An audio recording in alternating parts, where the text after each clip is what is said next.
I got so much motherfucking design on right now. Break it down, bring it back, make it clap. I got 3 old thoughts, new block, wear that thing. Bitches on my line, and you know. Assalamualaikum warahmatullahi wabarakatuh. Kembali lagi di channel YouTube saya. Baiklah, pada video kali ini saya akan membahas tentang kepemimpinan sekolah yang efektif dengan dosen pengampu Bapak Dr. Muhammad Kristiawan MPD. Sebelumnya, perkenalkan terlebih dahulu, nama saya Susmi Juwita dengan NPM A1J022005 dari Prodi Pendidikan dan Formal. Oke, baiklah, langsung saja ke materi, yaitu kepemimpinan atau leadership. Merupakan hal yang sangat penting di dalam sebuah lembaga pendidikan. Kepemimpinan di dalam lembaga pendidikan berkaitan dengan bagaimana kepala sekolah mampu untuk mendorong kinerja para guru serta menunjukkan sifat yang bersahabat, dekat, perhatian, serta penuh pertimbangan terhadap para guru, baik secara kelompok maupun secara individual. Kepemimpinan adalah kemampuan atau usaha seseorang untuk bisa menggerakkan seorang atau tim maupun kelompok agar mau bekerja sama melaksanakan tugas yang telah diberikan kepadanya, dan mampu mendorong orang atau karyawan untuk berbuat hal yang positif dan meminimalisir perilaku negatif, serta mampu mengembangkan dan memanfaatkan potensi atau sumber daya yang ada di dalam sebuah organisasi untuk mencapai tujuan secara efektif dan efisien. Selanjutnya itu ada faktor yang mempengaruhi perilaku kepemimpinan. Di sini terdapat 6 faktor yang mempengaruhi perilaku kepemimpinan. Yang pertama itu faktor internal, merupakan faktor yang berasal dari dalam diri kepemimpinan itu sendiri. Yang kedua itu ada faktor yang berasal dari kelompok yang dipimpin ke dalam kelompok. Selanjutnya ada faktor lembaga yang dipimpin. Yang keempat itu ada faktor legal. Seorang pemimpin pendidikan akan berhadapan dengan peraturan formal dan instansi struktur di atasnya akan mempengaruhi perilakunya. Yang kelima itu ada faktor lingkungan sosial, merupakan keadaan masyarakat sekitarnya. Yang terakhir itu ada faktor perubahan dan pembaruan dalam teori dan bidang pembaruan atau bidang pendidikan. Selanjutnya itu teori kepemimpinan. Pada teori kepemimpinan ini terdapat 5 teori.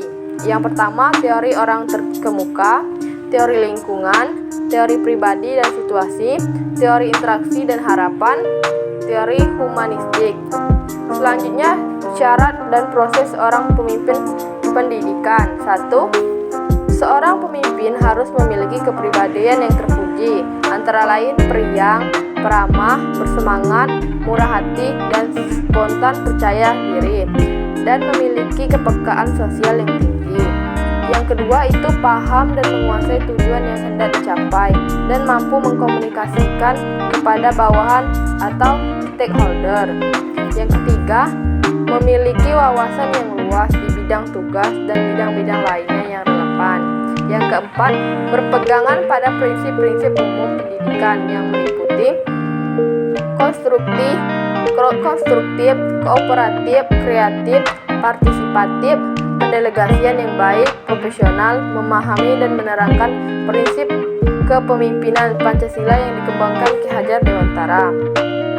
Selanjutnya itu ada fungsi kepemimpinan. Yang pertama, fungsi instruksi, fungsi konsultasi, fungsi partisipasi, fungsi delegasi, fungsi pengendalian.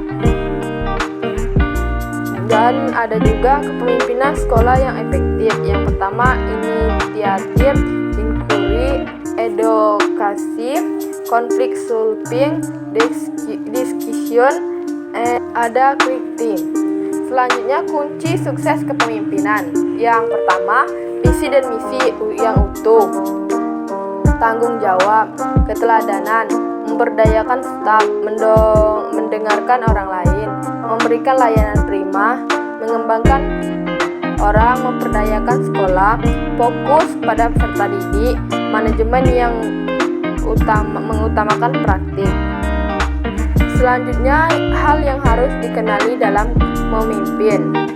Yang pertama, kenali diri sendiri, kenali situasi yang dihadapi, pilih gaya yang cocok dan situasi yang tepat, penuhi kebutuhan tugas, penuhi kebutuhan kelompok, penuhi kebutuhan individu.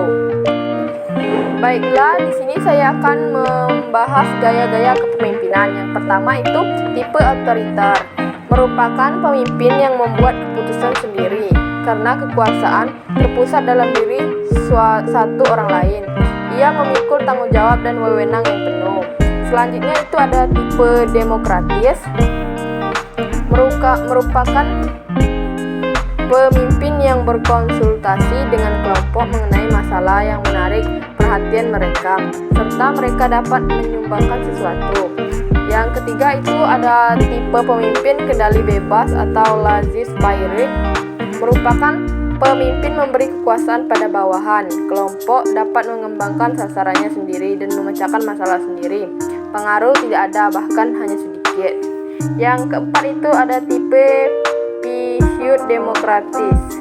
Tipe ini disebut juga demokratisme, yaitu seorang pemimpin yang mempunyai tipe ini hanya nampaknya saja demokratis, padahal sebenarnya tindakannya bersifat otoriter atau absolut.